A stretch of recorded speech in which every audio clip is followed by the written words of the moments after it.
is my review of JoJo's Bizarre Adventure.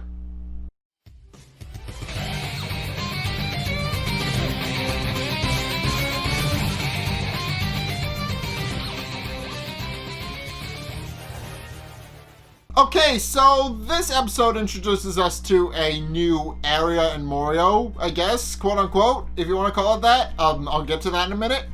And it also finally reveals the cause of the murders that have been going around, and about all the severed hands that we've been seeing.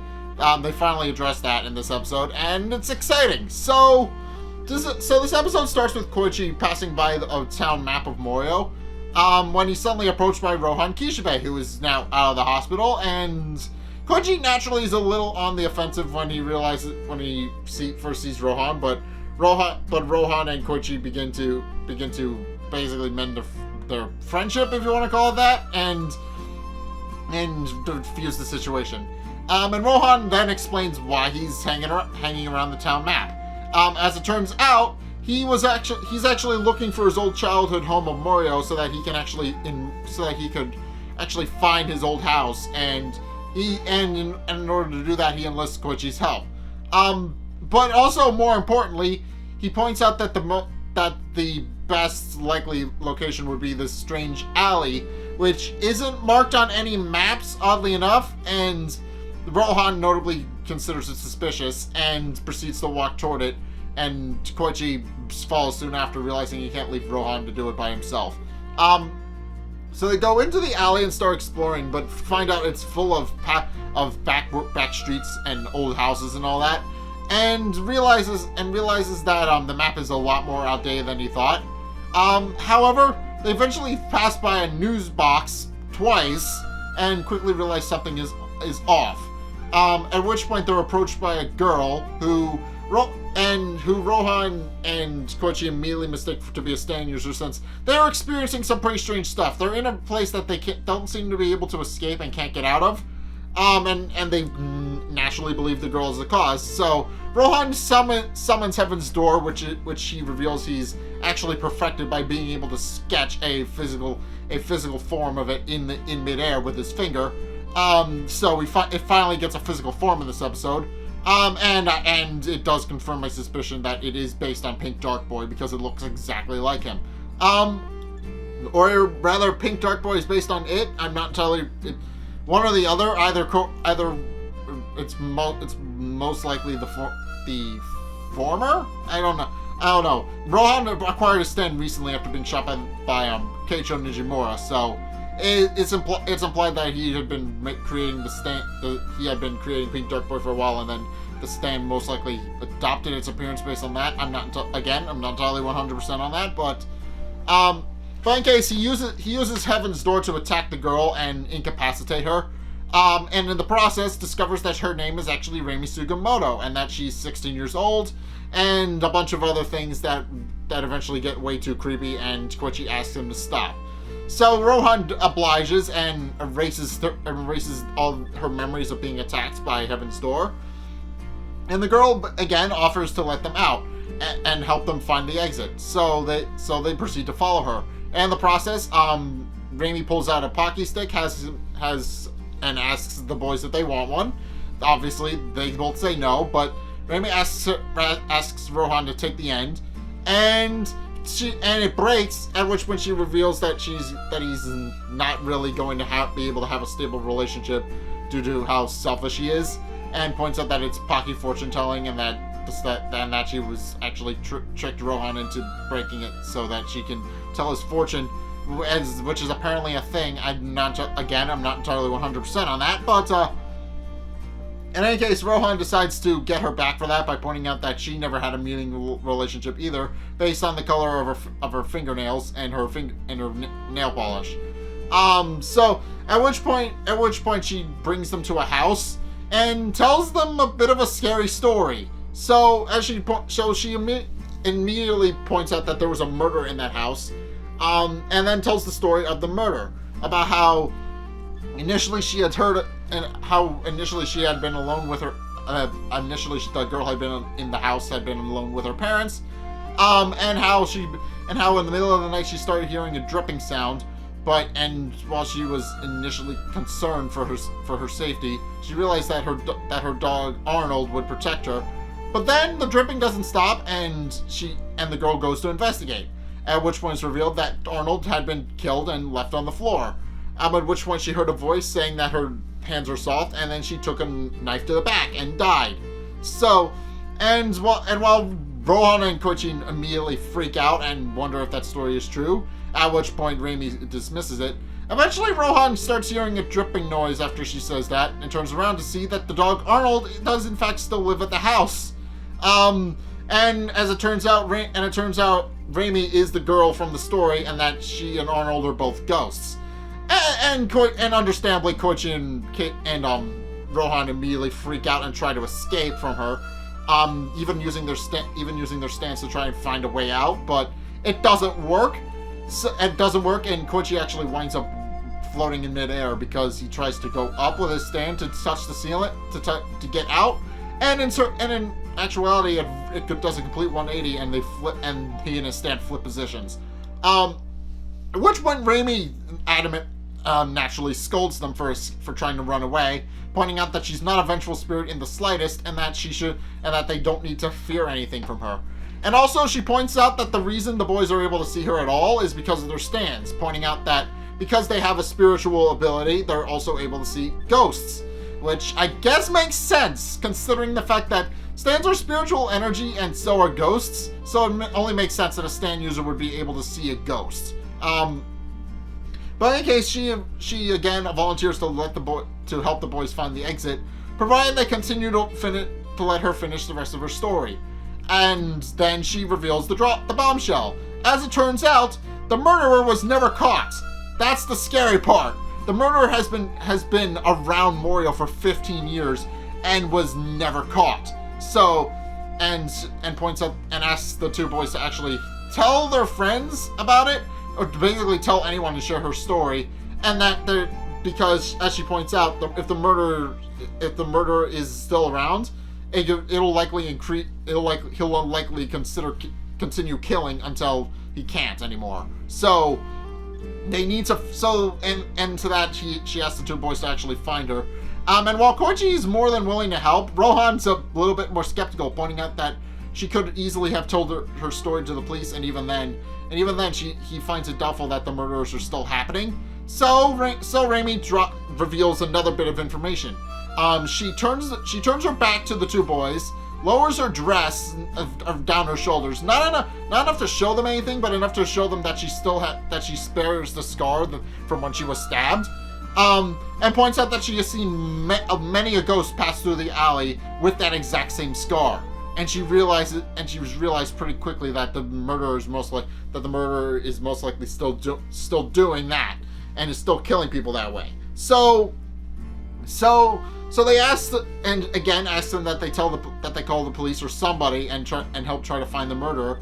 And again, Koichi expresses his interests, and Rohan also expresses his interest in catching the murderer, pointing out that it would make for a good story if he did. So with that, Raimi decides to show them how to get out, pointing out that they literally just have to go the other way that they've been going around the post box, the opposite way. Instead of going right past the mailbox, they have to go left past the mailbox and then turn left. However, as she points out, they're not supposed to turn around either. So, while Rohan and Koichi are a little bit skeptical about that, Raimi points out that even her dog was able to figure that out, and they realize that they could most likely do something easy that even a dog knows how to do. So they decide to take her advice and do exactly what she said with her leading the way. But then they just discover that something is staring at them from behind, and as they're going forward, and things start dripping on them, and they quickly realize that something is following them. But Rohan and Koichi stay the course and continue going until Koichi finally decides he's had enough, and just runs in a dead sprint toward the end.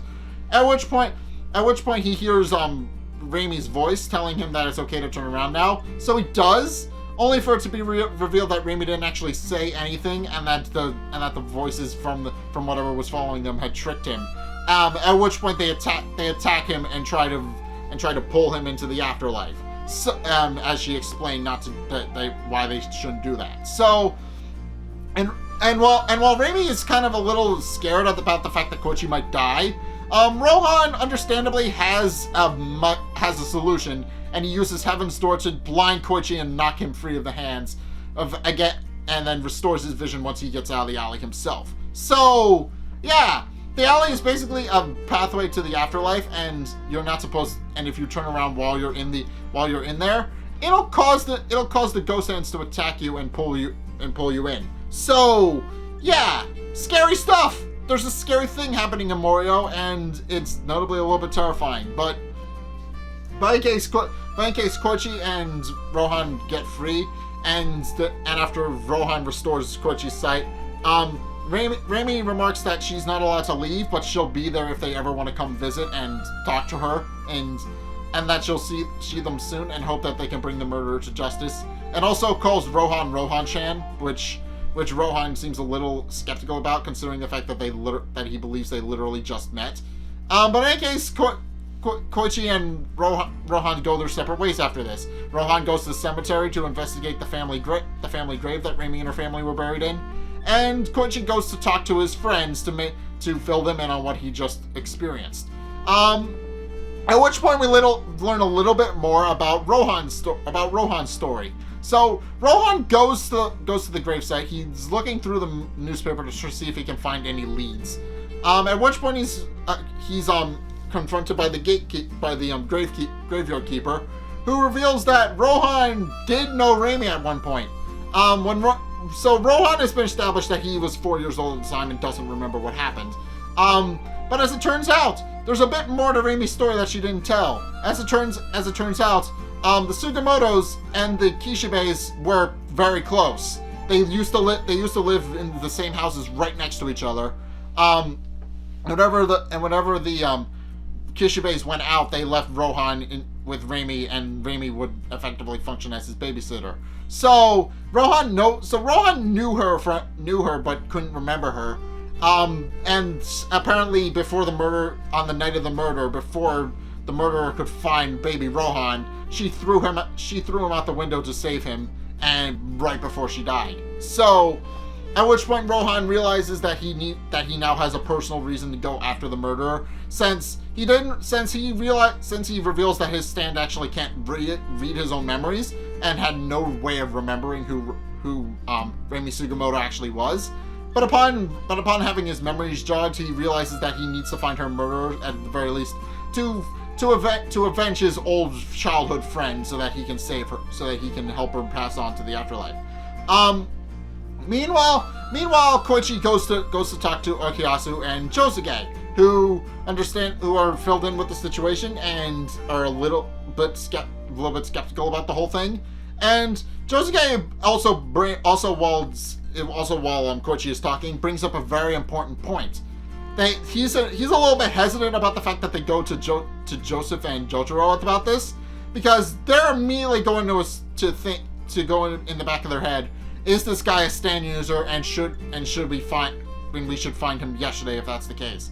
And since Koichi isn't entirely 100% about if this guy is a stand user, Josuke instead decides that they should actually leave it to the police, pointing out that it's unlikely that they're going to find him on day one, and it's very unlikely they're actually going to discover this guy. And points out that they should most likely leave it to the police and help them if they can. Help them find this guy so that they can actually finally arrest him for all the 15 years of murders he's been committing. And then Josuke asks Koichi what Rohan thought about the whole situation, and Koichi points out that Rohan and Josuke basically have the same reaction, and then disappointed that Josuke isn't willing to help, begins to walk away, but at which point Josuke pulls him out of the street because a car is coming and almost runs him over. And the man stops, looks at the boy, and then goes on his merry way. At which point the episode proceeds to follow this guy for the rest of the episode, all 5 minutes of it. But But in any case, this guy starts striking up a conversation with his girlfriend about what happened to the watch that he bought her, about his life and how he's lived in Morioh for years, and explains that, and then he at his house he finally gets out, takes the woman's hand, and it's quite literally just the woman's hand, and it's revealed that this random guy that we just were introduced to not 5 minutes ago is indeed the killer that's been killing all these, that may have been responsible for Raimi's own death, but more specifically is the guy who's been killing all these women, cutting and taking their severed hands as trophies. And while we never actually get to see learn his full name, his house plate reveals a last name, Kira. So this Kira guy might be our murderer and might be the guy that killed Raimi Sugimoto. Again, it hasn't been firmly established yet, but it's implied. And that's a little bit scary. And that's a little bit scary considering. If this guy is indeed the murderer that the group is looking for, it's only a matter of time before he slips up and they actually have a lead on how to catch him. But more to the point, this guy's been killed. This guy, at the very least, is a confirmed murderer. We know he's been responsible for at least several women's deaths recently. So, yeah, it's gonna be very interesting seeing how this guy is going to interact with and play a major part in the rest of the story, because he's a known wild card in this story. He was introduced in the very first couple of minutes into the story, so we know he's eventually going to have more interactions, because now that the Joestar group is now investigating the murders, and we know he's eventually going to be and eventually it's going to lead back to this guy. So yeah, I'm looking forward to seeing how this actually plays out, because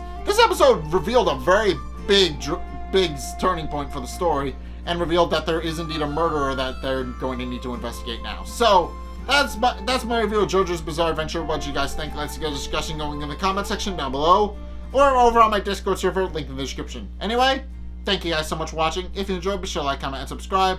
Also, be sure to follow me on Facebook and on Twitter in the description below. And also, check out my Patreon in the description below as well. It's only a couple bucks a month. It really helps me out, and you guys get access to a bunch of cool perks. I'm always saying thanks, so be sure to check those out in the description below as well. But in any case, thank you guys so much for watching, and also next time I will see you guys in the next video. Peace!